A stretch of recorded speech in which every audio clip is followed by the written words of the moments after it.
ایک مستور، ایک ضعیفہ حسین حسین کہہ کے آواز دے رہی ہے، اے میرے لال حسین کہاں ہو، اے میرے بیٹا حسین کہاں ہو۔ یہ کہتے کہتے ایک مرتبہ عابد بیمار کے پاس آ کے کہتی ہے، اے قیدی کیا تو نے میرے حسین کو دیکھا ہے، کیا تو نے میرے حسین کو دیکھا ہے؟ سید سجاد نے پھوپھی کی طرف اشارہ کیا، اے بی بی جا کے میری پھوپھی سے پوچھ لے۔ جناب زینب کے پاس آ کے کہتی ہے، اے قیدن اتنا بتا دے کیا تو نے میرے حسین کو دیکھا ہے؟ علی کی بیٹی نے رو کے کہا، ارے کس حسین کو پوچھ رہی، میرا حسین یا تیرا حسین؟ اللہ اکبر، آواز دی، آپ کا کون سا حسین ہے؟ میرا حسین کون سا ہے؟ ایک مرتبہ علی کی بیٹی نے سر حسین کو دیکھا، حسین کے سر سے آواز آئی، اے بہن اس سے کہہ دو اس کا بیٹا حسین اس کے گھر پہنچ گیا ہے، اس کا بیٹا اس کے گھر پہنچ گیا ہے۔ علی کی بیٹی نے کہا، ضعیفہ جا تیرا بیٹا گھر پہنچ گیا ہے۔ دوڑتی ہوئی یہ ماں اپنے گھر آئی، کیا دیکھا؟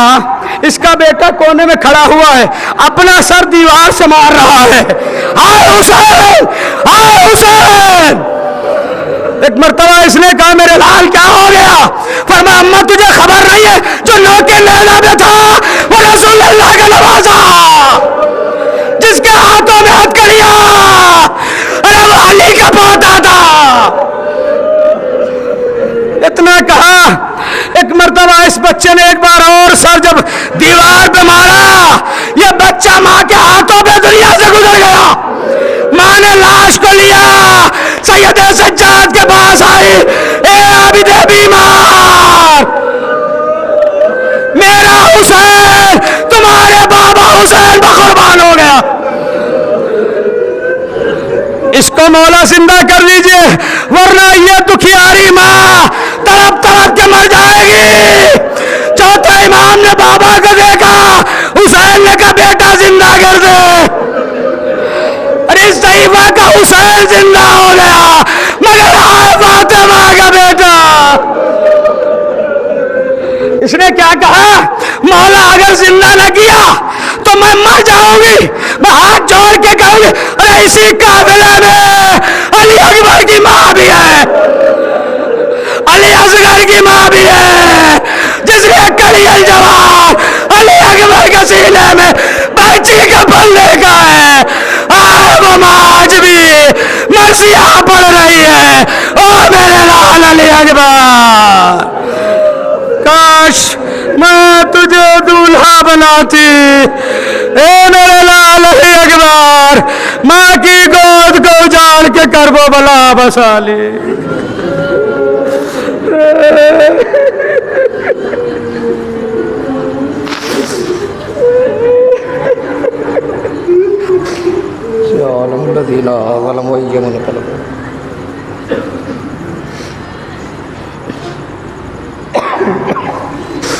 ایک بار سورہ الحمد 3 مرتبہ سورہ توحید کی اطلاع فرما کے جن مرحوم کے لیے مجلس رکھی گئی ان کی مرحوم کو ارشاد فرما دیجیے۔